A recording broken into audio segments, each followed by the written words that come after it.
I get asked this all the time. Why did I choose specifically the languages that I speak to learn? I'm born and raised out on the west coast of Canada, and I was very lucky and fortunate at a young age to be in what's called French immersion.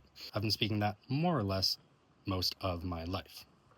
Once I decided to move to Spain, because I didn't want to go Latin America about 6 or so years ago, Barcelona was calling me. I knew it was from a past life as soon as I got there. I didn't know previously, but I knew I got pulled there. That's when I got Spanish.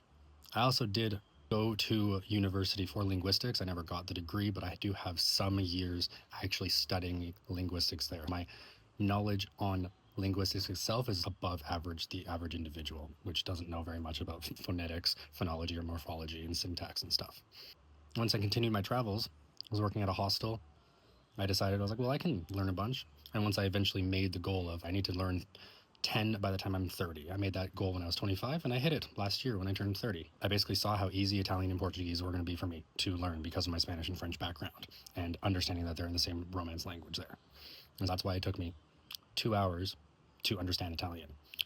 My level of expression wasn't necessarily at the same level of complete fluency or complete understanding, but it was close enough where, again, I'm at a point right now where I can just go months without speaking Italian and see an Italian dude or Italian girl and just start talking to them. Same thing with Portuguese. I went to Portuguese school when I moved to Lisbon. Every time I go back and I live in Lisbon, I go to Portuguese school there to help accelerate my learning and help myself out and continue to learn there. German, I originally was living with my ex-German girlfriend in Munich for a bit. I didn't speak any German there. I originally wanted to learn German before I met her. That just accelerated and upped my desire to learn that language. I went to school in Berlin and in Cologne when I lived in Germany on my own and or with friends there. I know I look like this. I also do have Swedish and German heritage on my dad's side of the family. I wanted to go back to my roots a little bit there. That's why I will eventually learn Swedish as well. My mom's side of the family, I know you can't believe it, comes from Japan.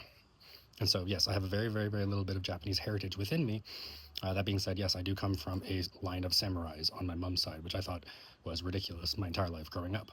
And so that's the biggest reason why I wanted to learn Japanese. And I was learning Japanese online years before I even moved to Japan. When I was still teaching fitness in BC, if you are not aware, British Columbia has like one of the highest Chinese populations outside of China. And so a lot of my clients, especially the older generation, their English is dog shit. And so I was like, well, I got to learn at least a little bit of basic fucking Chinese if these people aren't going to come to my country and learn the language that people speak here. And so that's why I started learning Chinese as well. And then I eventually moved to Taiwan. Same thing with Thai. I live in Thailand. I go to Thai school.